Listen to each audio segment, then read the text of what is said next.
ये वीडियो है आपका लवकुश भवन सुल्तानपुर किला की। इस किला के चारों तरफ 5 मस्जिद होने का दावा किया जाता है, अर्थात मतलब कि पूर्ण रूप से वो स्थापित है। एक किला जो है लवकुश भवनपुर किला के नाम से जाना जाता है। इसे पांचों पीरन भी कहा जाता है। एक किले के इर्द गिर्द 5 मस्जिद का निर्माण करना और इसके प्रतिभा और इसके आलोक को पूर्ण रूप से समाप्त करना ही शासकों था, जो प्राचीन शासक रहे मुस्लिम शासक, उनके द्वारा इस संस्कृति और सभ्यता को पूर्ण रूप से नष्ट करने का एक अथक प्रयास किया गया है।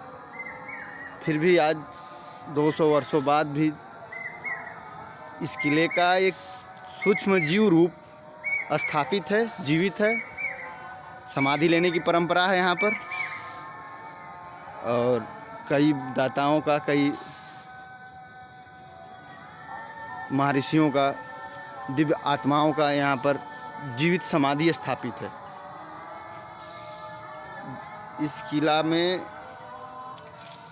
दाता महाराज के चित्र, फोटो और एक दर्पण लगाया हुआ है। दर्पण खुद के अंदर के स्वरूप का दिग्दर्शन कराने के लिए लगाया गया है। यहाँ किसी, जैसे कि अगर सबसे बड़ी विशेषता के रूप में देखा जाए तो हर जगह किसी न किसी भगवान की एक मूर्ति स्थापित होती है और कोई ना कोई शंकर जी का मंदिर होता है और गणेश जी का मंदिर होता है, दुर्गा माता का मंदिर होता है, हनुमान जी का मंदिर होता है। मंदिर होते हैं। मंदिर जो होता है एक दूसरा चीज़ होता है। ये दाता का किला है। किला एक गुरु शिष्य परंपरा के अधीन चलता है।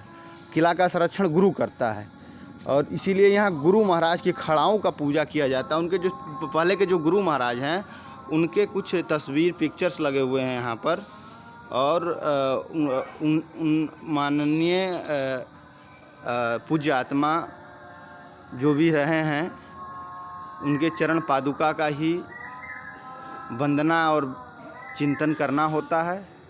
वही गुरु शिष्य परंपरा के स्वरूप पर आधारित इस किले को और इस किले की प्रतिभा को नष्ट करने के लिए पूर्ण रूप से इस किले के इर्द गिर्द पर अलग अलग जाति धर्म के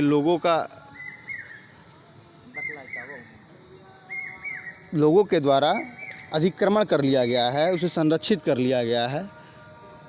अब कागजी कार्रवाई किस रूप से पूर्ण किया गया है या वह बल का उनका प्रदर्शन के तहत इस किले के इर्द गिर्द जो निर्माण सारे कार्य हो चुके हैं वो सब हुए हैं।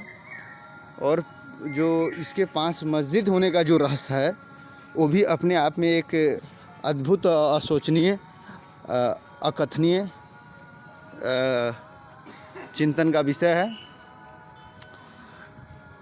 ये हमारे संज्ञान में आया और इस समय अजान हो रहा था। जैसे अजान के समय आपने ध्यान दिया होगा तो दिया होगा कि इस माहौल को, यहाँ पे बैठे ऋषि को, महात्मा को या किसी भी प्रकार से अपने ध्यान और समाधि में लगे हुए व्यक्ति को कहीं ना कहीं ये परेशानी का विषय रहा है और इसकी प्रतिभा को पूर्णतः नष्ट कर दिया गया है। एक ढंग से जंगल के रूप में तब्दील है। आज़ादी के 200 वर्ष बाद भी मड़ई और पूस की झोपड़ियों से सजा हुआ ये हमारा गुरुकुल किला, इसके कुछ इतिहास भी हैं, साक्ष्य भी हैं। इसके अध्ययन करने पर इसकी संपूर्ण जानकारी हमें हासिल होगी। लवकुश भवन, कुश भवनपुर किला, लवकुश भवन जो कहा जाता है, कुश भवनपुर किला के नाम से इस जगह को सुल्तानपुर के नाम से जाना जाता है। तो एक कस्बे में केनाइटी कैंपस के पीछे का एक छोटा सा संरक्षित किला है।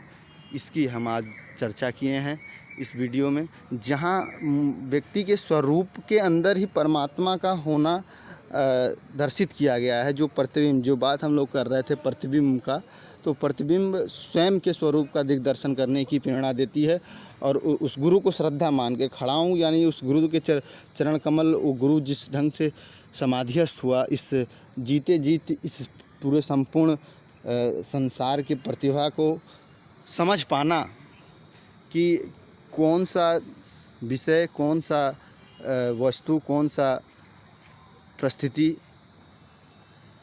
और क्या है जीवन, उसके क्या है संघर्ष, लोभ, मोह, ईर्ष्या, घृणा, तमाम तरह की जो कुरीतियाँ हैं, अंधविश्वास हैं, गुण हैं, अवगुण हैं, इसका समुच्चय का ज्ञान हो जाना, समाधिस्थ हो जाना, अपने आप में पूर्ण रूप से संकुचित हो जाना, समिष्ट हो जाना, समर्पण कर देना, ये स्वरूप के समझने और जानने का विषय रहा है महर्षियों द्वारा, महात्माओं द्वारा, कि खुद के विचारों को देखना, खुद को अवलोकन करना ही हमारा लक्ष्य होना चाहिए जीवन में।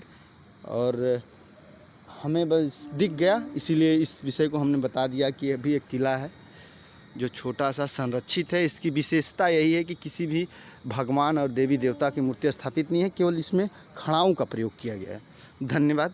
Visit for Kushbhavanpur Qila, Sultanpur.